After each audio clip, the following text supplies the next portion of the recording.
Tywin Lannister. The name itself commands respect, even fear. As Lord of Casterly Rock, Warden of the West, and Shield of Lannisport, Tywin stood as a pillar of strength in the Seven Kingdoms. His gold was as legendary as his ruthlessness. His cunning was matched only by his ambition. Tywin was not born into greatness, he forged it. He inherited a legacy tarnished by his weak father, Tytos. The once proud Lannister name was a whisper, their wealth squandered. Tywin, a young man of unparalleled resolve, vowed to restore his house to its former glory. He was a man of contradictions, a loving husband and a cold-hearted father, a loyal servant and a ruthless usurper. He played the Game of Thrones with unmatched skill, sacrificing everything for power. This is the story of Tywin Lannister, the great Lion of the Rock, a tale of ambition, ruthlessness, and the terrible price of power. The Reyne-Tarbeck revolt was Tywin's baptism by fire, the event that would forever etch his name into the annals of Westerosi history. Houses Reyne and Tarbeck, emboldened by Tytos Lannister's weakness, dared to challenge the lion in its den. Tywin, barely a man, responded with a swiftness and brutality that shocked the realm. He crushed the rebellion with an iron fist, leaving no room for mercy or forgiveness. Castamere, the proud seat of House Reyne, was flooded, drowning every man, woman and child within its walls. The song The Rains of Castamere became a chilling reminder of Tywin's wrath. A ballad of destruction, sung to instill fear in the hearts of his enemies. It was a testament to his unwavering resolve, a promise that those who crossed him would face utter annihilation. From the ashes of rebellion, Tywin Lannister rose, his reputation forged in blood and fire. The Lion of Casterly Rock had found its roar. Tywin's ruthlessness did not go unnoticed. His reputation for being a decisive and unyielding leader spread quickly throughout the realm.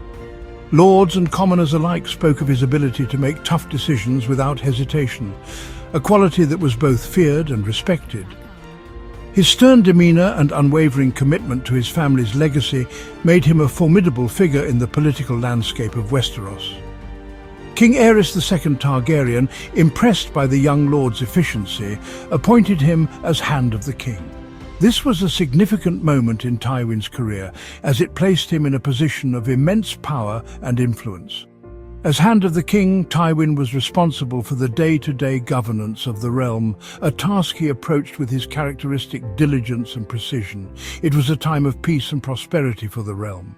Under Tywin's administration, the Seven Kingdoms flourished, trade routes were secured, and the economy thrived. The common folk enjoyed a period of relative stability and growth, a stark contrast to the turmoil that had plagued the land in previous years. Tywin, a shrewd administrator and strategist, restored order to the Seven Kingdoms. His ability to foresee potential threats and address them before they could escalate was unparalleled. He worked tirelessly to ensure that the realm remained united and that any signs of rebellion were swiftly dealt with. He replenished the royal coffers, fostered trade, and kept the lords in check. Tywin's financial acumen was evident in the way he managed the kingdom's resources. He negotiated favorable trade agreements and implemented policies that encouraged economic growth. The royal treasury, once depleted, was now brimming with wealth, a testament to his effective governance. His rule was firm but fair, earning him grudging respect, even from his enemies. Tywin's leadership style was one of strict discipline, but he was also known for his sense of justice. He held everyone, including himself, to high standards, and this earned him a reputation as a fair but formidable leader.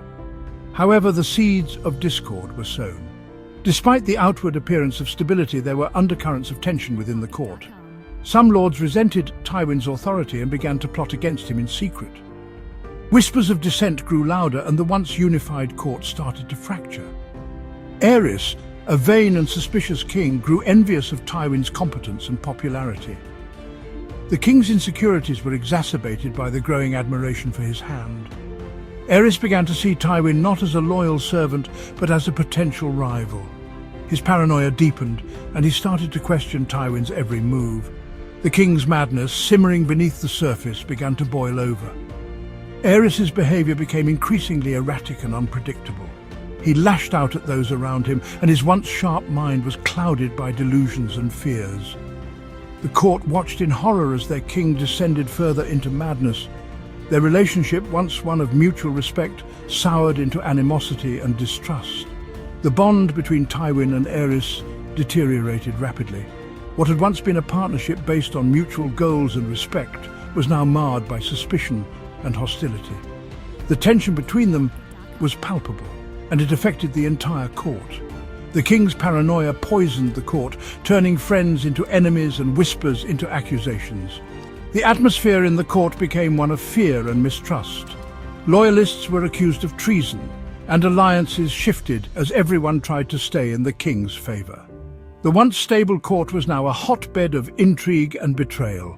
Tywin, caught in the web of Aerys's madness, found himself walking a tightrope, trying to serve a king who was quickly losing his grip on reality. Despite his best efforts to maintain order, Tywin was constantly undermined by Aerys's erratic decisions. He had to navigate the treacherous waters of court politics, balancing his duty to the realm with the need to protect himself and his family from the king's growing insanity. Section 4. The hand that closed around the Iron Throne. Robert's rebellion tested Tywin's loyalties. The realm was in chaos, and allegiances were shifting like sand in a storm. Tywin Lannister, the calculating and pragmatic lord of Casterly Rock, found himself at a crossroads. His decisions during this tumultuous period would shape the future of the Seven Kingdoms.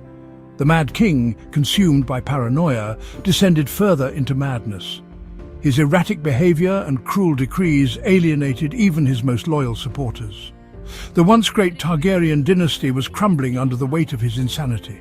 His cruelty knew no bounds, his actions pushing the realm to the brink of war. Villages were burned, families torn apart, and the land was soaked in blood. The people of Westeros lived in constant fear of the king's wrath. Tywin, pragmatic as always, remained neutral. He watched the unfolding chaos with a calculating eye, weighing his options and biding his time. He knew that the key to power was not in rash decisions but in strategic patience. He watched and waited, calculating his next move. Every action, every decision was meticulously planned. Tywin understood that in the Game of Thrones, one must be both patient and ruthless. The Lannister forces stayed in the west, a silent threat looming over the battlefield. Their presence was a constant reminder of the power Tywin held, a power that could tip the scales of war at any moment. When Robert Baratheon emerged victorious at the Trident, Tywin made his choice. He saw an opportunity to align with the winning side and secure his family's future.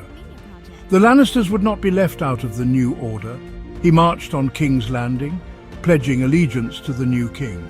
But Tywin's loyalty was not given freely, it came with a price. He demanded recognition and power in the new regime. But his loyalty came at a price. The Lannisters were granted significant influence, and Tywin's position as Hand of the King solidified his control over the realm. The sack of King's Landing was swift and brutal. The city fell into chaos as Tywin's forces stormed the gates, leaving a trail of destruction in their wake. Tywin's soldiers, under his orders, committed unspeakable atrocities, including the murders of Elia Martell and her children. These acts of brutality were meant to send a clear message. The Lannisters were not to be trifled with. It was a calculated act of savagery, meant to secure the Lannister position in the new regime. Tywin understood that fear was a powerful tool, and he wielded it with precision. Robert Baratheon took the Iron Throne, but it was Tywin Lannister who held the true power. Behind the scenes, he pulled the strings, ensuring that the Lannisters remained at the center of the new order. He had crowned himself the Kingmaker, his hands stained with the blood of innocence. Tywin Lannister's legacy was one of power, ruthlessness, and a willingness to do whatever it took to secure his family's place in history. Section 5. Fatherhood, a complicated legacy. Tywin's relationship with his children was complex and fraught with conflict. As the head of House Lannister, he wielded immense power and influence, but his approach to fatherhood was often harsh and unyielding. His children, Cersei, Jaime and Tyrion, each bore the brunt of his ambitions and expectations in different ways. He loved them in his own way, but his love was often overshadowed by ambition and a desire to control. Tywin's stern demeanour and relentless pursuit of power left little room for warmth or affection. His children were not just his offspring, they were instruments in his grand design to elevate the Lannister name to unparalleled heights. Cersei, his eldest daughter, was his pride and joy. From a young age she exhibited a keen intellect and a fierce determination, qualities that Tywin admired and nurtured. He saw in her the potential to be a powerful player in the Game of Thrones, someone who could further his ambitions and secure the family's legacy. Beautiful and ambitious, she inherited her father's cunning and political acumen. Cersei's beauty was matched only by her ruthlessness, and Tywin encouraged her to use both to her advantage. He groomed her to be a queen, to marry well, and to wield power with an iron fist, much like he did. Tywin saw in her a chance to fulfill his dynastic ambitions, to see a Lannister on the Iron Throne. He orchestrated her marriage to Robert Baratheon, a union that he believed would solidify the Lannister hold on the realm. But Cersei's own desires and ambitions often clashed with his plans, leading to a strained and complicated relationship. Jaime, his eldest son and heir, possessed all the qualities of a great knight's strength, skill and courage. Tywin had high hopes for Jaime, envisioning him as the perfect embodiment of Lannister valor and honor. However, Jaime's own choices and actions often disappointed his father. But his relationship with Cersei, a forbidden love that scandalized the realm, filled Tywin with disgust and disappointment. The incestuous bond between Jaime and Cersei was a source of great shame for Tywin, undermining his efforts to present the Lannisters as paragons of virtue and strength. And then there was Tyrion. The youngest of Tywin's children, Tyrion was born a dwarf, a fact that Tywin could never reconcile with his vision of Lannister greatness. Despite Tyrion's sharp mind and resourcefulness, Tywin saw him as a liability, a constant reminder of the family's imperfections. Tyrion, the dwarf, the imp, he was a man of wit and intelligence, often underestimated by those around him. Yet, Tywin's disdain for him was palpable, a deep-seated resentment that coloured every interaction between them. Tyrion's very existence was a thorn in Tywin's side, a blemish on the Lannister name. Tywin blamed him for Joanna's death in childbirth, a resentment that festered into outright hatred. The loss of his beloved wife was a wound that never healed, and Tyrion, in Tywin's eyes, was the cause of that pain. This animosity shaped their relationship, with Tywin often going out of his way to belittle and undermine Tyrion. He saw Tyrion as a stain on the Lannister legacy, a constant reminder of his wife's untimely demise.